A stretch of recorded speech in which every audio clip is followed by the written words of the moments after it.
If you clicked on this video, then there's a likely chance that you found yourself in the predicament where the shaft has snapped completely off your driver head, or any sort of golf club head for that matter, and you're probably looking for a solution that isn't going to cost you a fortune. Which, if that is the case, then it's your lucky day and you're in the right place, because I do have a solution which some people might say is morally wrong, but it can definitely do a good enough job, especially for those of you who are maybe more of a casual golfer, or maybe you just fancy trying a bit of DIY golf club repairing.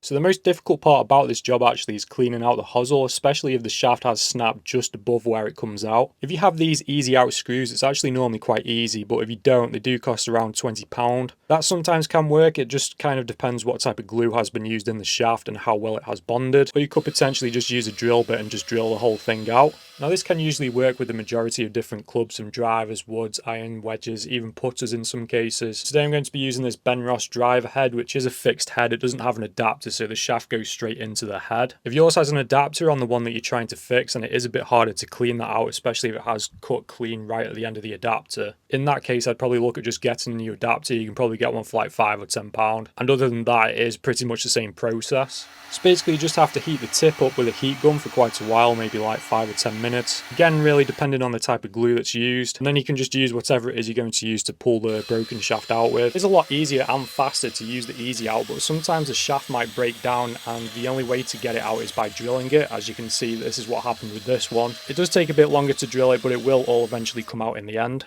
Now, if you find that you have quite a bit of the shaft sticking out of the head, then you might not be able to reuse the shaft. It might be a bit too much that's broken off on the end, but that is a bit easier to pull out. You can lock that into a vise, and with graphite, you either pull it after heating it up, or if it's steel, it's 10 times easier, and you just lock the steel bit into a vise and just twist it, and it'll come out dead easy, again, after heating it. Now, if we take a look at the shaft part, if the club that you're fixing has a foul, then hopefully it is intact, which in more cases than not with these type of repairs, it is fine to reuse. It might just save you a bit of a hassle trying to find the right size. So to take that off, you literally just have to pour some boiling water over the top of it and it'll slide up and down. So if you take a look at the end of the shaft, if you see a splint going too far up it, then this might not really be doable. But if it was just the tip that was damaged, then we can just cut the end off the shaft using a hacksaw for graphite and a pipe cutter for steel. You just have to make sure that you're cutting just above the splint, otherwise if you leave any of the splint on the shaft, it will get worse and it will probably end up doing the same thing again. I mean, there is still a chance that this could happen again, even with cutting all of the splint off. But I did do one of these for my mate like a couple of years ago in a 2-iron that he had, and it actually lasted up until recently when he snapped it in his car boot. Hopefully when you have cut the end off, the shaft will still fit into the hosel. You might need to sand it down just using a file or some sandpaper to get it to fit, but in most cases it probably will refit quite easily anyway. And then from there it is just a case of needing to glue it into place. You'll have to clean the hosel up first so that the glue bonds properly, but a pipe cleaner does a good job of this, which you can pick up from next to nothing off Temu. I find Temu great for these sort of things, like instead of paying £20 from retail, you're paying like £2 or £3.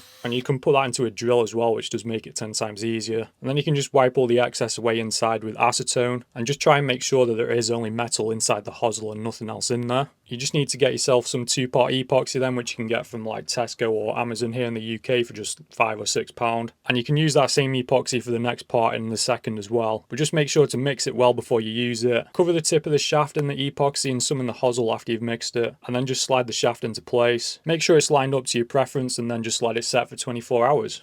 Now, cutting the shaft like this is going to change a regular flex into a stiff, or potentially even an extra stiff, depending on how much you cut off. I'd say it depends at what sort of level you're at or how often you play to how much difference you're going to actually notice in that. But yeah, with cutting that shaft, then obviously the shaft is going to be shorter than it originally was as well, which is when you can add one of these extensions to it. So they come in 2 different sizes, one for graphite, which is 0.58, and one for steel, which is 0.60. And they just slot into the top of the shaft and just basically extend the shaft up. I do have a separate video going over that if you do want to see more details on the extension part. But then you're going to need to decide if you want to save the grip or cut it. There is a few different methods you can use for saving it. I always personally like to use the rod method, which you just need a £10 rod from, again, Temu, along with some mineral spirits, and it just comes off in a couple of seconds, dead easy. Other people might use air compressors and other people might use syringes. But I think the easiest way is to use the rod. Or you could maybe even see if your local pro will just take it off, as it is just like a 2-second job. Now, I maybe should have mentioned this part before gluing the shaft into the head, because if you do, this before gluing it into the head, it means you can leave them both to dry at the same time. Because if you glue that into the head and then do the extension, you don't want to be moving the shaft around while it's glued into the head. Just depends really how patient you want to be, or if you know what length you want to play at. You could just measure how much you've cut off the tip and then just cut that off the extension and just add the same amount back that you cut off. That's probably the easiest way of going about it. So then it'll just be playing the same length as it was before. And yeah, that's pretty much all there is to it. If you do have the tools and stuff lying around, then it is quite a cheap process. Even if you don't, you do need to buy them, then it's not going to cost you like an arm and a leg. But this is a good method if you may be on a bit of a budget and you don't want to spend too much on a new shaft or even a new club. This is just something you can give a go, and if it doesn't work out properly, then you've not really lost anything. But yeah, that's all for today. As usual, thanks for watching. I'll see you all in the next video.